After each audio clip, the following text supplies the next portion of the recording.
It's been a busy week in the Inland Northwest, so let's get you caught up with the KREM 2 News Week in Review. I'm Cody Proctor. Thanks for being here with us. Over the next half hour, we'll take a look back at some of the news you might have missed from the past week. So let's get started with one of the biggest stories from the Inland Northwest. Josh Clark doesn't have any contact with law enforcement. Self-described himself to me and Tim as a pro-cop, pro-law enforcement individual. Never had any negative experiences with them, and then here we are. October 2023. Josh Clark was sitting in his mom's car outside their Spokane Valley home. Spokane Valley officer Sam Turner parks behind him, then opens Clark's car door. How you doing, sir? Good. Your name Willie? No. No? Josh was following the rules, his attorneys say, having a morning cigarette outside, no smoking allowed in his apartment. Okay, you got your ID with you? Yes. Okay, let's take a look, see you at that. No. There's no reason for it. His police report shows Officer Turner was looking for someone trespassed from the complex, someone with a warrant, someone who wasn't Josh Clark. The only similar characteristic that I'm able to identify between that suspect and Mr. Clark is their status as an African American. Attorneys Josh Maurer and Tim Note have now filed a federal civil rights lawsuit. They say Officer Turner had no legal reason to stop Clark and no legal reason for what he did next. Who are you? My name is Josh. Josh what? No. Okay, hop out of the car for me, No. Mr. Josh. Officer Turner's report says Clark, from underneath him, wrapped his left arm around his neck. I felt Clark was trying to choke me out, he wrote. He punched Clark in the back of the head, Stop fighting! I'm not fighting! Give me your writing hand. he wanted to stop Clark from assaulting Give me him. your hand. You wrap my neck up. And so the reality of the video does not in any way match the fantasy of the report. Clark was charged with obstructing, resisting arrest, and assaulting an officer. A particularly egregious charge. One of the reasons why it is so offensive is it is on a discrete list of felonies that can never be vacated. If you are convicted of assaulting a police officer, you are a felon for life. That wasn't the only thing he was charged with in this case, was it? In this case, the officer decided to also charge him with criminal trespass in the second degree, alleging that he was illegally on the premises of the hometown studios. He lives here. What's the issue? I'm conducting All an charges investigation. were later dropped by Spokane County prosecutors. Turn around, face the car.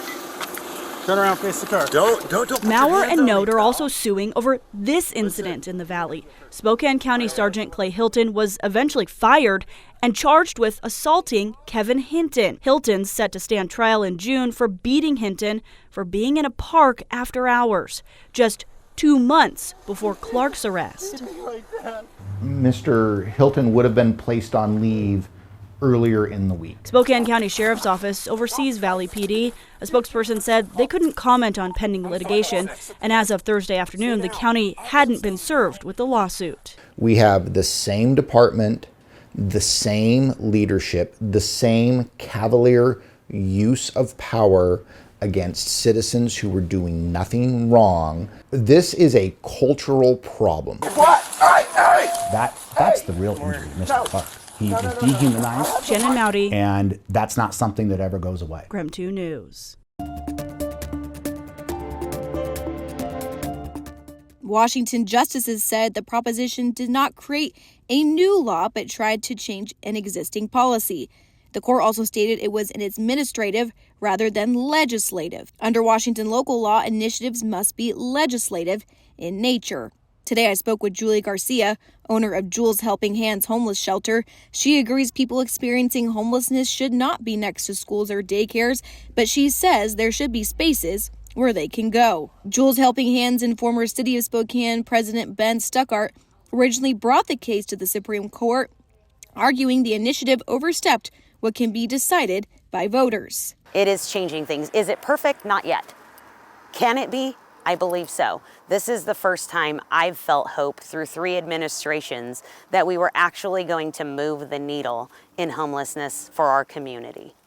One man at Jules Helping Hands, Jerry Jackson, advocates those at Jules Helping Hands are a peaceful community, and now they are being seen and heard. All right, she sticks to her guns, say this ain't right. And she jumps right in and she helps and she does a lot. Because we are a part of this community. I spoke to Larry Stone, who helped fund the proposition. He says he's brokenhearted to see Spokane being overrun by open drug use and camping. And now the Supreme Court has taken away our right to vote, and I'm terribly disappointed. Mayor Lisa Brown also responded. She stated this ruling provides clarity on the legal boundaries of local initiatives. Spokane council members such as Jonathan Bingle and Michael Cathcart, in their own response, said this is an insult to the people of Spokane and the overall democratic process. The city of Spokane still has an unlawful camping ordinance that states no person may camp in or upon public property. More details of that code are on your screen now.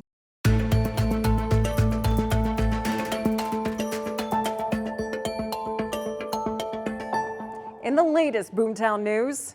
While it might not look like much as of right now, the city of Othello is planning to use this 77 acres worth of former farmland right across the street from Walmart to lay down the groundwork for its future generations. As population continues to boom here in the area, the city is trying to figure out a way to convert part of this land that I'm standing on right now into a water treatment facility, so that way future generations have access to the basics. Conservation and adding additional supply are key to the future of Othello.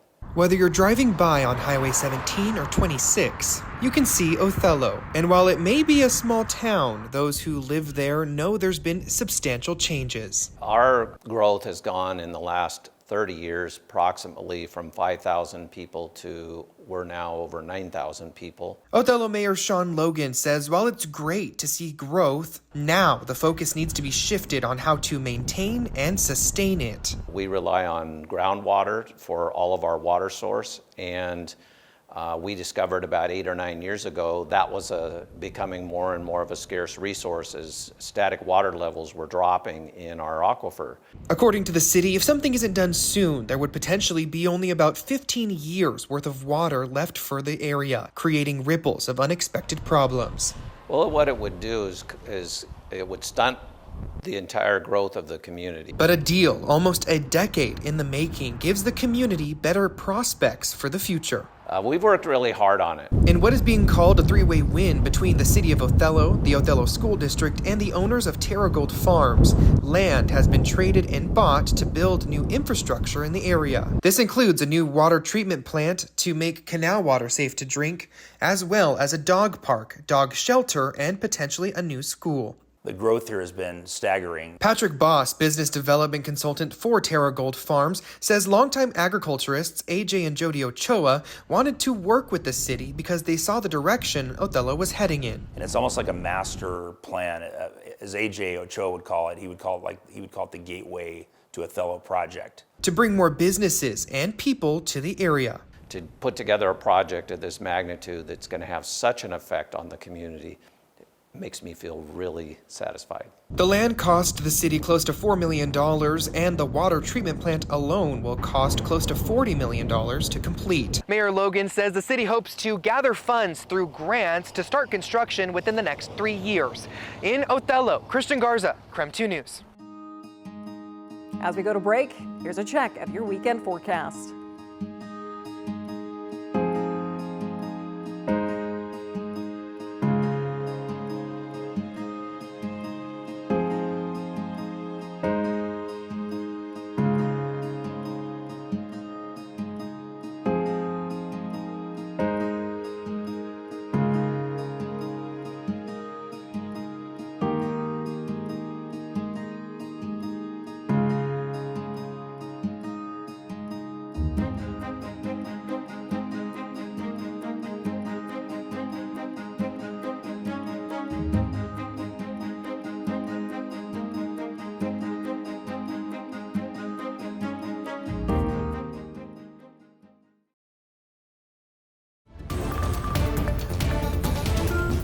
Welcome back to the KREM 2 News Week in Review. Each weekend, we walk you through headlines from the past week in the Inland Northwest.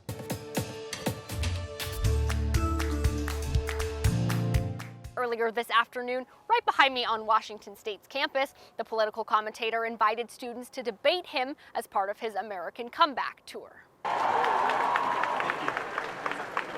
Kirk attracted a large crowd on campus. Most of them were gathered around, cheering on what he had to say or asking questions. Because I wasn't really trying to disagree with him, because I like Charlie Kirk. I like that guy. I really do. And so I was like, why, as a country, why are we so divided? Okay, because it's a genuine question. Here, most of these guys will never be seen most of the time. The only reason why there's such a huge crowd is because finally they can feel seen and heard. The event also attracted a group of about a dozen student protesters with pro-LGBTQ signs. Both sides say they wanted to be able to express their beliefs, and it gave them a chance to reflect on the political environment of Washington State. But it's definitely a good thing to have. You have dialogue, even if it's not perfect, it's something. My thing is mostly just everyone feels kind of apathetic. Like, we get protests in this town every now and again, but like it's mostly just older townies who are coming to it. This is honestly like the biggest thing that's happened. I think it's just like, Charlie Kirk's kind of a celebrity. Washington State is just one of the many stops on his American Comeback Tour that travels to college campuses across the nation. In Pullman, Caitlin Galloway, KREM 2 News.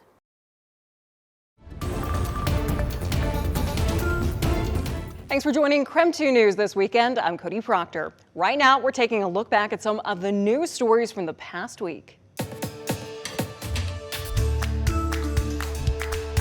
Staff with Hayden Discount Cinemas say a Minecraft movie is their most successful movie showing this year, but with that came some crowd reaction that they say wasn't acceptable, which made them change their policy for anyone going to see it.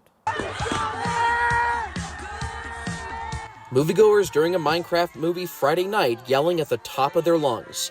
This is a part of a viral internet challenge involving the movie known as Chicken Jockey. Some took their shirts off, as well as threw popcorn buckets and drinks at the screen. There's confetti in every single row. It left staff members Malachi Zastro and Wyatt Wolf with rows of seats they didn't like cleaning up. I mean, the theater was a mess. It took like multiple hours to clean, multiple people, probably like close to 6 people. That Friday screening was called a Chicken Jockey screening, where moviegoers were allowed to make noise during the now famous scene.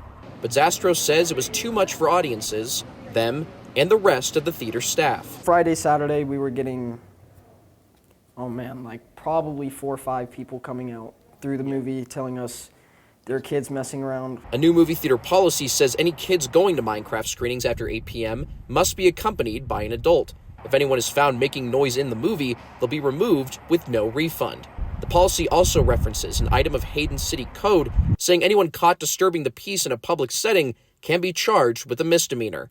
Zastro says the new rules help stop the unwanted behavior and haven't lowered their movie sales. Every showing was selling out, and so we just had to send people out telling them maybe come to the next showing because this one sold out. So I guess it's still selling out. It's just eliminating that bad group of people. So if you're planning on seeing a movie soon starring Jack Black, Aquaman, and whatever this character is, Zastro and Wolf ask you to be respectful, enjoy yourselves, and continue supporting their and other movie theaters. We got 140 other people who paid their money's worth for the movie they want to watch, and they don't want to get hit in the head by a popcorn bucket. In Hayden, Connor McAvoy, KREM 2 News.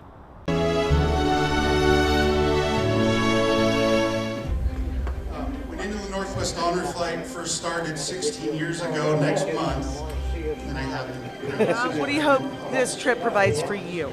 Are you excited about it? Feeling good? Let me think. Yes, I am. Say something really wise. This is quite a collection of great heroes. They really served their country really well. Gabe, are you excited about this trip today? Very excited and very pleased that I have the opportunity to go on it. 2 days of lots of walking and lots of crying, I'm afraid of. What does it feel like today to see him getting to do this? Well, I'm happy for him. I'm also scared. But Devin is wonderful, so I'm happy about that. What do you think this trip will mean to you? Memories. Memories. I'm just excited and really appreciative that people now they respect us anymore. When I came home from Vietnam, they didn't even want to talk to you, or either spit on you, whatever. And now we're celebrating you. Oh, now we're celebrating it.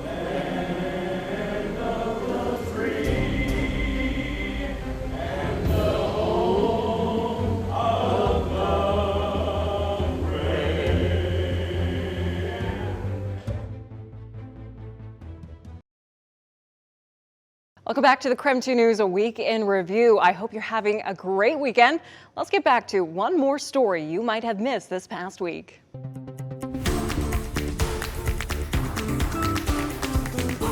When would you say you got your first pair of skates? Oh, before I was even born, probably. But I remember my first pair of time skating was like 2 or 3 years old, so I could barely even walk yet. Talk to me a little bit about coming to Spokane. I know you probably had some college offers, some things like that. Yeah. Why did you decide to start your pro career and come play here in Spokane? I don't know. I think there was lots of things. Obviously, there's lots of people from Saskatoon that have played here in Spokane, and just kind of talking with them and how great it was. And, you know, I always kind of wanted to go the Western League route, you know, so that was kind of the two biggest things. Then obviously looking at the crowds and stuff and how amazing of a place this is, it was kind of a no-brainer. It kind of seemed like, you know, with the Memorial Cup around the corner, this was the year that Matt wanted to see you guys really get to that next level. What's kind of the pressure being the captain when that's kind of put on you and your team this year? Yeah, I think kind of going back to the start of the training camp there, seeing the NHL players and how good they are, and then trying to implement some of that back here into my game, and even for, you know, the young guys here, and to kind of pass some of that knowledge on. It's been great, but, you know, credit to Matt for putting us in that situation, but also credit to us for, you know, playing ourselves into that situation. And from the start of the year right till now, we've been awesome. So, you know, being a leader on this team isn't too hard because everyone, you know, leads. And talk to me about this top line. I think all of you guys are in the top 10 in the league in scoring.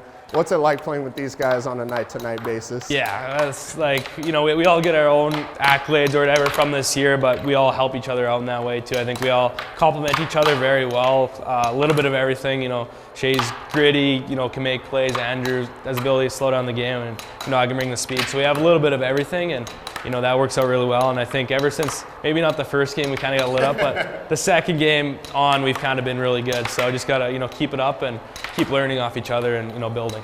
And then talk to me a little bit about becoming captain this year and just, you know, taking that extra step in your development and your leadership, what that's been like for you. Yeah, I think, you know, being a leader is something I take lots of pride in, and, you know, that was kind of my goal this year, I think, was to be the captain of this team. And, you know, coming in here and getting named, you know, it's different too with a whole new kind of coaching staff and everything. So even for them to see that in me right away, I, you know, took lots of pride in that. And then again, just leading by example, trying to be the hardest worker on the ice every day. And, you know, that's kind of how I lead. Talk to me about this new coaching staff. What's it been like learning their play style and kind of adapting to them? Yeah, I think with, you know, Brad, he's been in the NHL for like 20 years with coaching and, you know, playing. So having that kind of knowledge is, you know, pretty special. And always just, if you ever have a question, just to, you know, relay it off him. And he wants us to all play in the NHL as soon as possible, and that's how he's coaching us. So we've learned a lot from him this year, and I think you can see it in our team even how much better we've gotten all around.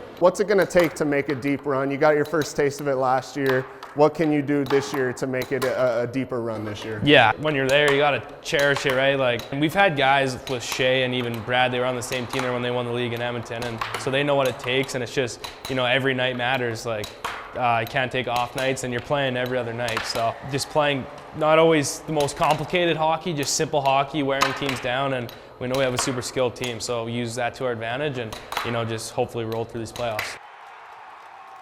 Keep it here for more news and weather updates throughout the weekend. And don't forget, you can watch our latest newscasts anytime on your schedule on KREM 2+. Download and watch right now for free. I'm Cody Proctor. Thank you for watching KREM 2 News Week in Review.